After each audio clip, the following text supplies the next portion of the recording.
Thank you all, that's great. In fact, I was talking to Chief Cauley beforehand, and we were talking about how they all work together, and that is actually unique. It's something that we cannot take for granted here in Douglas County, and we need to protect. And that comes with electing good people, standing up for our police, etc.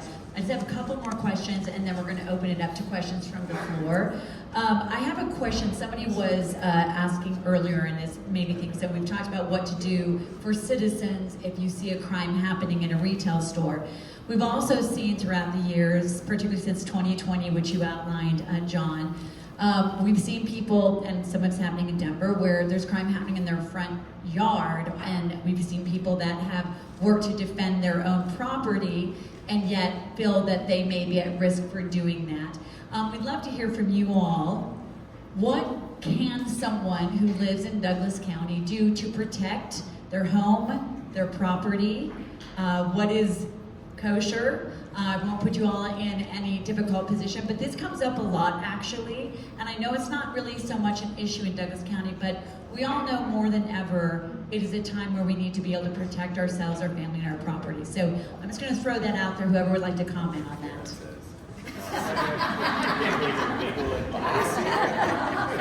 Are you our attorney now, John? I'll say this. I'll let the attorney, because ultimately we do a thorough investigation no matter what it is, whether you're talking a use of force issue that a citizen is using or up to including deadly force that a citizen is using. We have to do a full investigation, and we turn that over to the district attorney's office. So ultimately it will be John's office or the district attorney of the 23rd. So I will tell you, in Douglas County a couple of years ago, we had a citizen, this was in the Sterling Ranch neighborhood, and it was a estranged husband that broke into a home, kicked in the door, started shooting. The homeowner killed the individual, and of course we responded to the scene. We did a thorough investigation. What I will tell you is that homeowner slept in his own bed that night because he followed the law. He felt that he and his family were in danger of being killed. Person came in, broke in the door, homeowner killed the individual, he went home that night. I will tell you that as the sheriff, I am a Second Amendment supporter, I am a Second Amendment defender, and I believe that individuals have a right to defend themselves and defend their family. So I will say that, and then I'll turn it over to the attorney.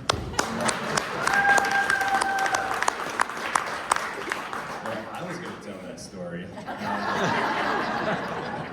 He's absolutely right. I mean, these things do happen. People have had, obviously, good reason to defend themselves, but there's still going to be an investigation, and there's still going to be an accounting of whether or not that was a lawful and appropriate use of force. You know, I would encourage anybody who wants to carry a firearm or have a firearm to protect themselves or their home. I 100%, like the sheriff, support you in that and support the Second Amendment. But I urge you to train. Take a lot of time at the range. Make sure people in your home are also well acquainted with the firearm so that nobody's in danger of potentially a child getting a hold of it or hurting themselves. We've seen that as well in our community, unfortunately. Yeah. So just be responsible gun owners. Train over scenarios where you might have to defend yourself. And God willing, that's never something that you have to actually explain or discuss. We have also had cases at times where people claim self-defense, and there's been charges that have come forward because the evidence didn't support that as being a reasonable use of force under those scenarios or under those circumstances. So people want me to always give like a beautiful bright line answer for this, and that's not what the law is. The law says you need to use reasonable force, and what is a reasonable amount of force? At times that's going to be determined by somebody else, right? So look, I just encourage you to be prepared, to know that you do have a right to defend yourself and your family, and let's hope that's never something that you actually have to take in your own hands. Is anybody else? Do something else? Yeah. Some reasonableness to it. So I think the real question is, is if something's happening outside of your house, right? Right. So that's a more challenging scenario, right? What's reasonable force if someone's breaking into your car? And so, this is a lot like rendering aid to somebody. The first thing you're gonna do is dial 911, right? The first thing isn't rush out the door and get into a confrontation. The first thing is dial 911. Get help to start coming, right? The second thing is make yourself known. Turn your lights on, right? So that now the bad guy knows they're being observed.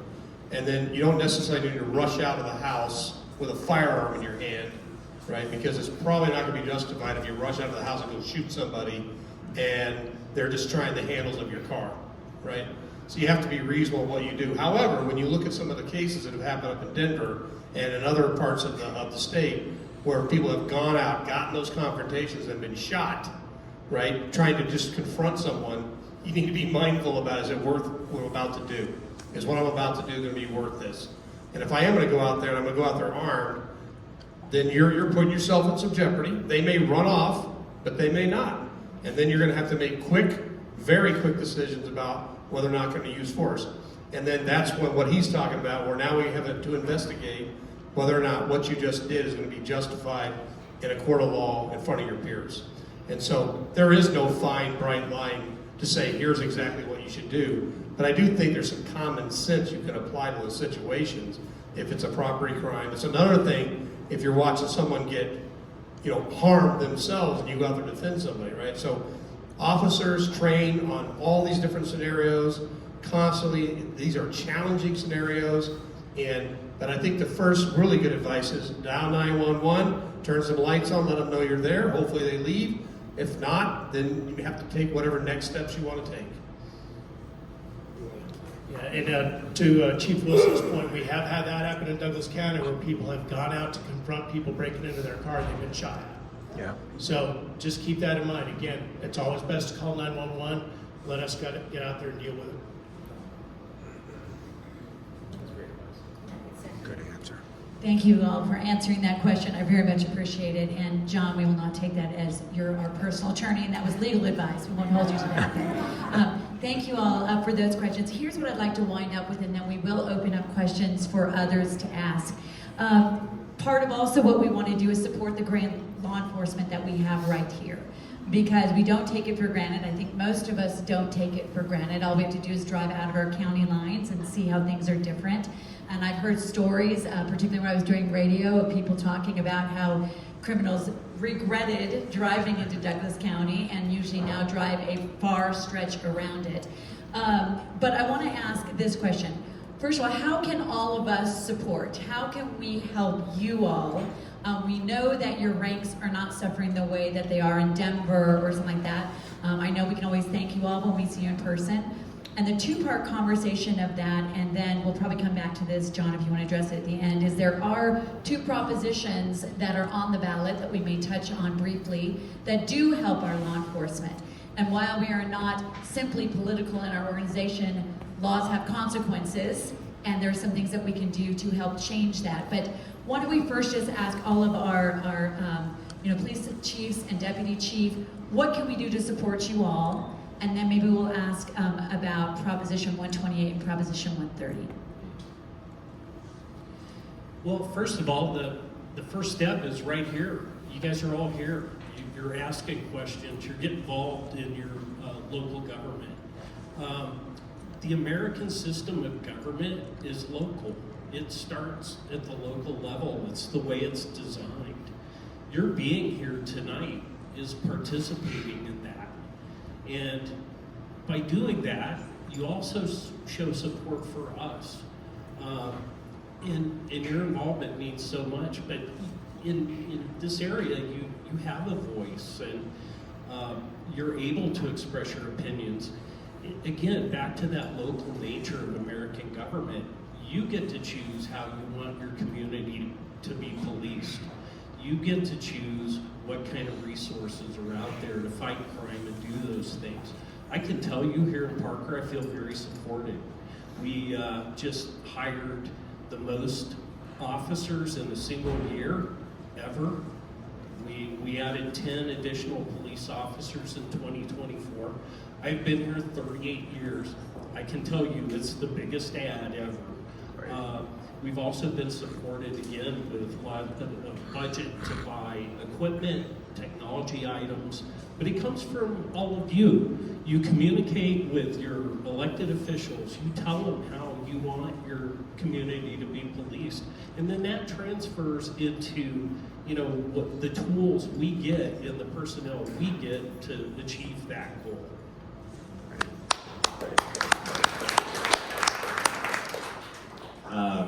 Show up for jury duty. That'd be great. Really appreciate that, everybody. Yeah, thank you, Corey. And also, just real quick, there's obviously a new judicial district for Douglas, Elbert, and Lincoln County. First time in over 60 years that we've had one in the state of Colorado. I've had the pleasure of working through all the logistics of that split, and I'm really eager to see what comes after this election in November. Because I think that the new judicial district is really going to have an opportunity to be the very, very best in the state of Colorado. I think we are right now in the 18th as a whole, but knowing the support that we have from the community here in Douglas, Elbert, and Lincoln with the new 23rd judicial district, is going to be fantastic, and I think you're going to have a really great DA as well.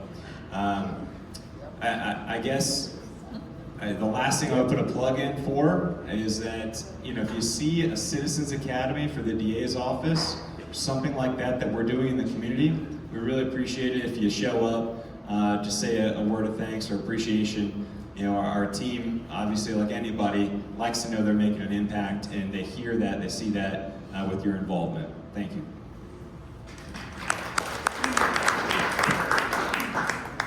Well, I think that what they said, both gentlemen are correct.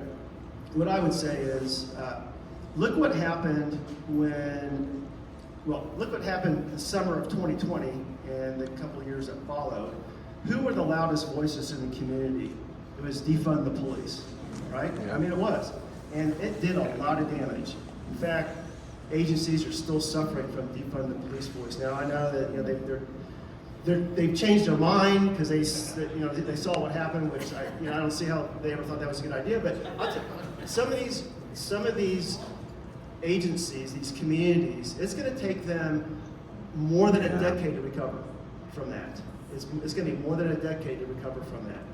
And if we went through some difficult times, I would say that yes, you're all here to be good citizens and support our communities and safety and security. We need the loud voices of you all to counteract what they had been doing to us for years. And it was easy for them to do, but they did some damage. And so I would just say, continue to do what you're doing, but we need some loud advocacy for us. Because you've seen it, if you don't have safety and security, then you don't have anything. The retailers can't thrive, communities can't thrive, and it's so important. So we just can't take that for granted. So thank you for what you do, but we need more of you, and we need you to be loud. And if you see on social media, something happens, they don't like what the sheriff's office did, or Castle Rock Police, or whatever, and the loud voices are the ones. We need your help. We need your support. So jump in there and support us, and it'd be great. Another challenge that I see in front of us is going to be, policing is very, very, very expensive. And revenues for counties and municipalities are going to have challenges to keep up with what it costs to keep up with adding deputies and police officers to keep our communities safe. So I would and I know nobody wants to talk about that, but it's the truth. And if we don't keep up with our growing community, because we're a growing community here in Douglas County and all of our municipalities, if we don't keep up with that and we fall behind, it has the same effect as defunding the police, because we're not able to keep up with that. So there's going to be some hard decisions down the road. So I would just say, be a vocal helper for us, and there's going to be some hard decisions down the road that we're going to all have to make to stay up with this, because I just got back from the International Association of Chiefs of Police. Darren was there as well, and they asked me to be on a panel just like this to talk about a national crisis that they are calling it, which is the attracting and retaining police officers. Say it's a national crisis. We don't have that right now, but we have to stay on top of it, because once you get behind, it's really hard to catch up. So just support us overall. Thank you for everything you guys do, because we don't take it for granted, and we appreciate it.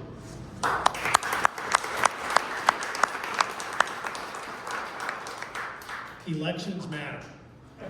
Elections matter, whether it's the local level, state level, federal level. Oftentimes, because I am elected, I go down to the state capitol and I testify on bills. I will tell you that oftentimes, when I go down there dressed like this, I feel like the enemy. They look at me with contempt. Every year, our law enforcement officers get told what they can and can't do with the legal updates, the legislative updates. I know I've talked to Anthony Hartsook many times, like, how do you go down there every day? It's a dark, horrible place. How do you do it? Lisa, you know, elections matter. Support your legislators. Know what is going on in the state legislature. It matters, folks. It matters.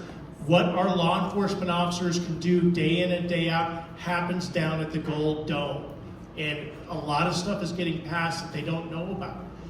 We were very fortunate, and I'll share this with you. There was a Safe Spaces bill. We're talking about the Second Amendment, the Safe Spaces bill. This bill nearly got passed for off-duty law enforcement officers. Again, I'll repeat this. Off-duty law enforcement officers couldn't carry a firearm in certain places. It's insanity, folks. And fortunately, the worst parts of that bill got killed. But pay attention to what's going on, and please make sure you vote.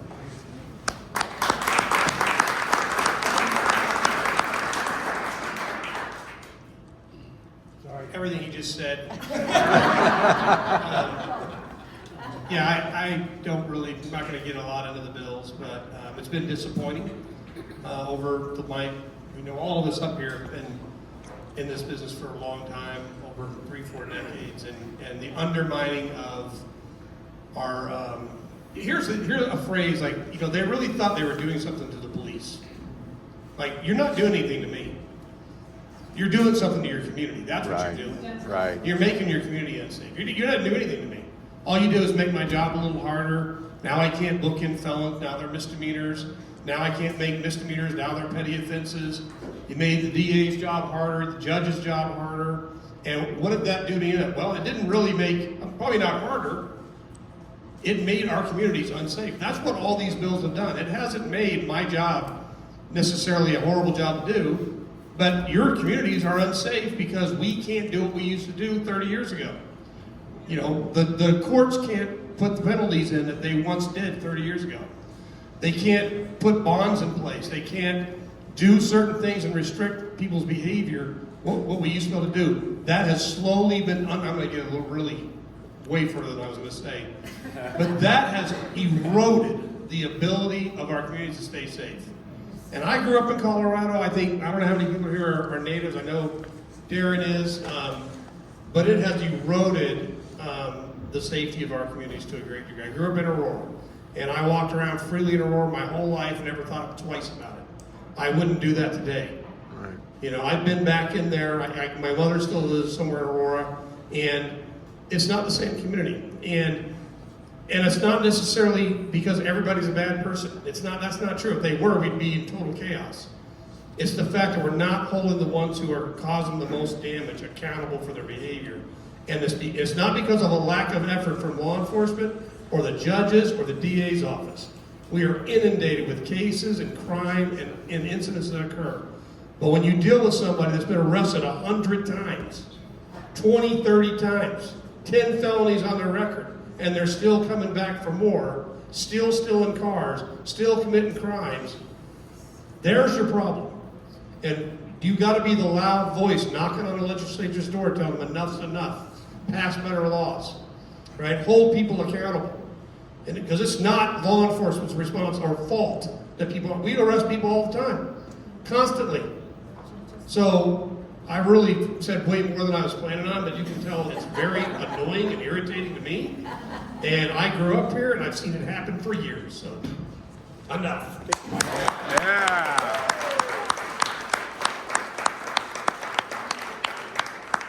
Wonderful. I want to make sure that we have time to open it for a couple of questions. So I just wanted to mention, if you haven't turned in your ballot, I'm not going to make any of our appointed officials talk about anything legislatively, but there are two propositions that John could talk about even longer, but I want to make it really succinct as well, is Proposition 128, if you've not filled out your ballot, that's increased sentencing. All it says is perpetrators of certain violent crimes will serve 85% of their sentence.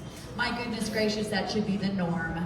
But let's get this across the finish line. And Proposition 130, as you were hearing here, funding for our police officers. Basically, it says it will direct $350 million to recruit and train officers and fund bonuses for them. It's about time we let government do its actual job and not other things, and that's part of its job. So. Well, thank you all so much. I do want to open up. We're going to take a few questions. I incorporated some of the written questions in what we did here. If you have a question, please make it a question. I think you all know what I mean. Because we can all talk about what we think afterwards, but let's respect everyone's time, particularly the wonderful gentleman we have up here, so make it a question. So, yes, Andy. And speak loudly because we have one microphone. Jonathan, take notes. Law and Order, Douglas County is going to be a hit show. There's the cast right there. A perfect cast right here. So, gentlemen, lifted up to the national level, at the one and only presidential debate, our former president and future president brought up the fact that violent crime is not being properly reported, and through the NIBR system, which I think is something that you guys all use, an opinion. Do you feel, are our lying eyes lying to us, or is there a systemic issue where NIBRS is not reporting the crimes that are happening in our communities across this country? Are they lying to us? We'll let one of the elected officials take that question. I'll try. Nope, that's you. I actually think that there was a revision from the FBI in terms of the data that actually did show that it went up. And a lot of it is a matter of perspective, I think, as somebody would say where, look, yeah, crime is going down, but it's going down from a peak that was unacceptable. And it's still higher than it was in 2019 or the beginning of 2020, and that's unacceptable, right? So you're not wrong, Andy. Yes, there is more crime. It is going down in many of these categories, but as the sheriff just mentioned, there's also an increase, a small increase, but an increase in violent crime this year in Douglas County. So the issue with the reporting, I can't speak to that too much other than to say a lot of large agencies don't report that crime, and so not everything is captured in that system. And you're really going to get the best information and data locally. I know the sheriff puts out a lot of data about what's going on in Douglas County. I do that's going on. I put it out on our data dashboard for the 18th. That's where you're going to get the most reliable information. And I'll share with you, even in the Douglas County Sheriff's Department, the Sheriff's Office, our stats were largely inaccurate for many years. And when I took over as the sheriff, I said, I don't care how long it takes, get it right. Because we've been putting out bad stats for a very long time. It depends on the individual agency, how they're tracking their stats, and again, how those stats get forwarded to the state and how the state forwards those stats to the FBI. So, without bashing government too much, government is in many ways, depending on the agency, is very inefficient on how they are tracking stats, how that data is reported. I know the sheriff's office, we do the best that we can to track these stats and make it accurate, but each individual agency is responsible for that. So it's only the numbers are only as good as the agency given them. Great. Yes, I think I saw it. Well, okay, I think you were next, and then we'll go here. So this young lady. Okay, so my question is more about the hierarchy. So I don't understand, obviously you work well together. Sheriff Wiggly, you're elected. Do you oversee everybody? How does that work? And then... Give the right answers. Give the right answers. And then kind of a part B, you alluded to funding. Is it the most financial separate units, or would it be more efficient to have one big Douglas County department? So, Well, running for office, I can tell you there's a lot of misinformation out there about what the office of sheriff is, what the office of sheriff does, and my level of authority. We all respect each other's boundaries. I have authority, my deputies have authority countywide. That's why oftentimes I will swear in police officers to our impact team, our SWAT team, our HART team. Again, we all collaborate and work well together. There are areas in Colorado where there is no collaboration. I don't have authority over these gentlemen. They all have authority over their individual municipalities. In terms of the budget, right now my budget is about $108 million, but keep in mind the amount of staff that I have. I have 425 deputy sheriffs, another 200 civilians on top of that. Typically the sheriff's office will be the central hub for a lot of our task forces. That is just because the flow of communication, it just works better that way. And I don't know if you guys want to chime in at all about the relationships and the partnerships around that. Yeah. Well, yeah, I'll add that we also house the jail, whereas these guys don't. Yeah, I mean, we have a great relationship. Like we partner with Parker. Parker has our we jointly do dispatch out of Parker and evidence. And they kindly do our fleet for us as well. That's nice. And so there are certain things we partner on. I think the advantage is I think we have a good advantage how we're doing it, because I can have a really good relationship in our community with my city council, and that becomes more difficult if they're asking the sheriff for resources for Lone Tree. He has lots of demands in the rest of the county. I'm not sure why there is a Lone Tree. That's right. Well, that's exactly part of the reason why. But municipalities, they kind of want control over what are we going to emphasize? What is the emphasis in Lone Tree to have enforced, what are the specific issues that Lone Tree faces? Castle Rock, same thing. They have very specific issues they face. Parker, same thing. All these communities are a little bit different. There's unique challenges. And so that just allows each municipality to have a little more control and say about how that is managed. And it's just really important for the continuity of it all, is that we work together, we communicate, and we share resources when needed, and that's what we do. Just real quick, I'll also add to that. We contract with the city of Castle Pines, so it's important for me as the sheriff so that the city of Castle Pines feels like that they have their own police department. And I want to be able to provide those services for Castle Pines. We do the same thing with the town of Larkspur. So to the chief's point, each municipality, and the city of Lone Tree does have their own police department because previous sheriff had a different way of running things than the city of Lone Tree wanted them run. So they have their own police department, but again, we're very blessed that we all work very well together. Kelsey, you have a question. You mentioned an ice hold. Can you tell us exactly what that is, how it should work? Say that again? Ice hold. Tell us about that. The question was, can you tell us about an ice hold? I just want to make sure everybody heard the question. So an ICE hold is a hold that is put in by the Immigrations Customs Enforcement on a particular individual that ICE wants to either talk to them or place a hold on them. There's different levels of ICE holds and how serious they are about either contacting the individual or having them deported. Two of the individuals that just got sentenced the other day, they were migrants from India. And those two individuals, and that's the Goldbar case, they both got sentenced to 6 years in DOC. After they finish their 6 years, they will be deported. So there's certain individuals that ICE might have on their radar that we book them into jail. They may be booked in, let's say they stole something from Park Meadows Mall. It's a misdemeanor. Lone Tree PD can't really positively identify these guys. They get down to the jail, they're booked in, they're fingerprinted. We do have the ability to contact ICE when we don't know their immigration status. ICE may or may not put an immigration hold on them. However, the way the state of Colorado is, I cannot hold them on an ICE detainer. So if they posted bond on their local charges, they're out the door, period. So it's up to ICE to get it done. That's why I called ICE the other day and said, just so you know, this is public information now, so It's up to you what you do. Good, good. Great. Lynn, and then we'll move this way. So, yeah, go ahead, Lynn. Okay, Douglas County, we're also blessed to have these wonderful police force up here. We in Aurora are the outliers. And, you know, I was wondering how much you all share and coordinate with the other counties, particularly in Aurora or Russell County.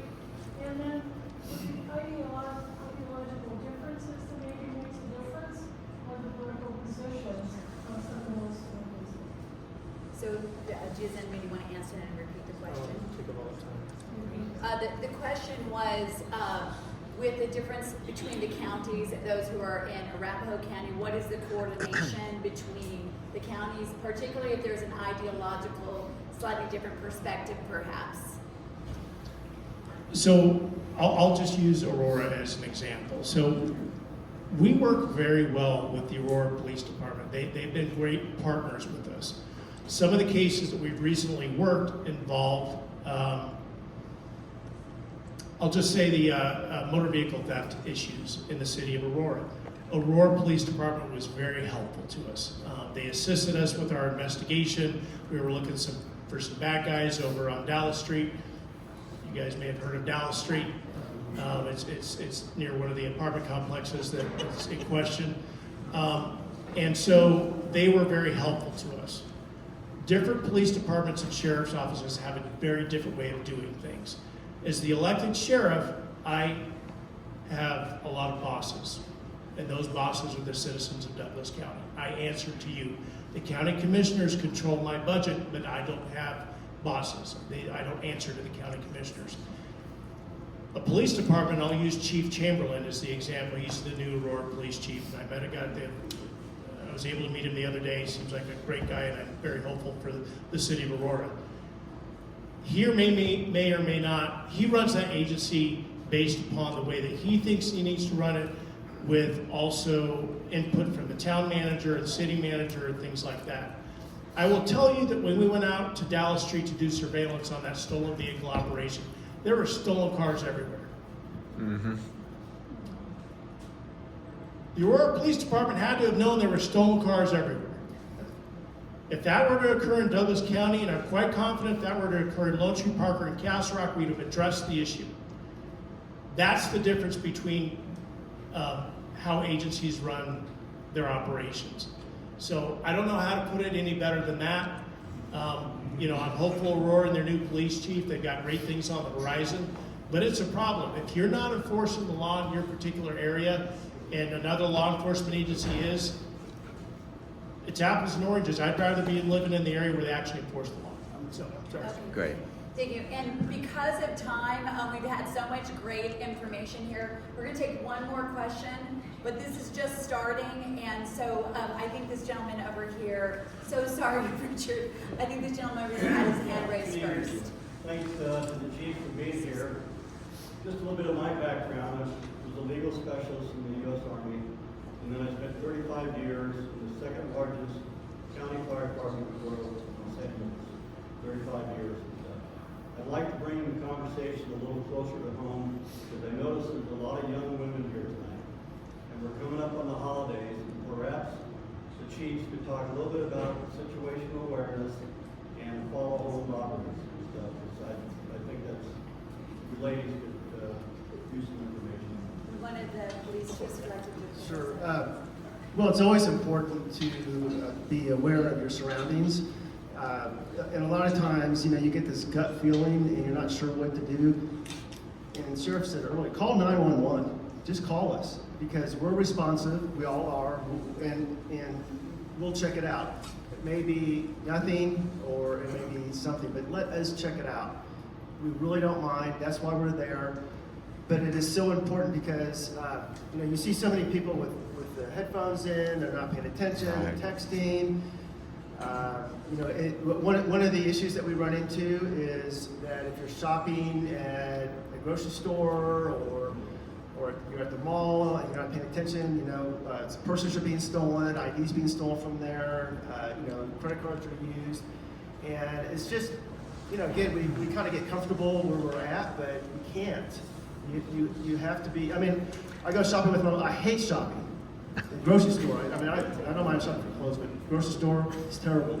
And, but I'm very conscious of it, she has her purse right there in the basket, and she'll go down the aisle, and I'm staying right there, and I'm watching that. Because I know it happens. It happens quite often where someone's victimized. I talked about protecting the vulnerable from harm. Do everything you can to be not vulnerable. But you may be, so you have to be very aware. So I really appreciate you bringing that up. There's classes you can take on it, but really it's just being aware. Don't be on your phone. Don't be, if you're listening to headphones, those types of things. If you're out walking, just be aware of what's going on. And trust your gut and call us. There's so many times we end up taking a report and somebody said, yeah, I was going to call you, but I didn't want to bother you. Bother us. That's why we're here. Seriously. We will, all of us have, again, it goes back to the level of service that we all provide that you might not get in some other municipalities or counties. There are some places throughout Colorado, if you call because your car got stolen, they don't show up. They'll take the report over the phone. Okay? We're going to show up and we're going to make sure you're safe. So just call us, be aware. It's really kind of common sense. So thank you for that.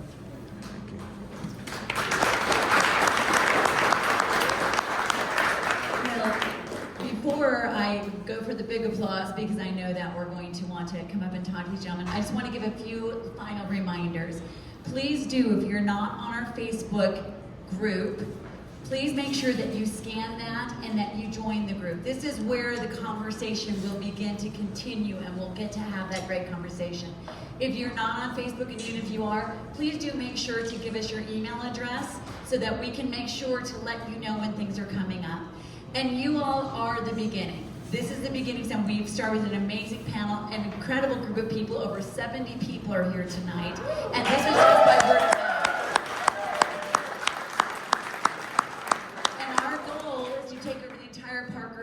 So each one of you think 2 to 3 people that you want to invite, that you want to bring in. And I especially have a heart, we all do, for those who might be just on the precipice of giving up in civic engagement. We can't let that happen.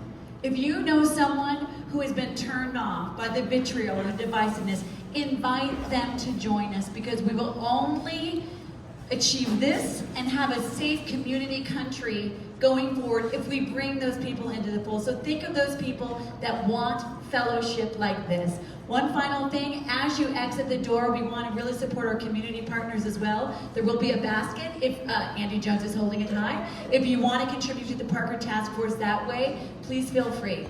Now, I finally get to let you know, our next meeting is November 18th. If you sign up for the email, you will get it. If you're on the Facebook page, you will see. Let's be countercultural and let these amazing gentlemen know how grateful we are for how they fight for us and stand in the gap every single day. Thank you all so much.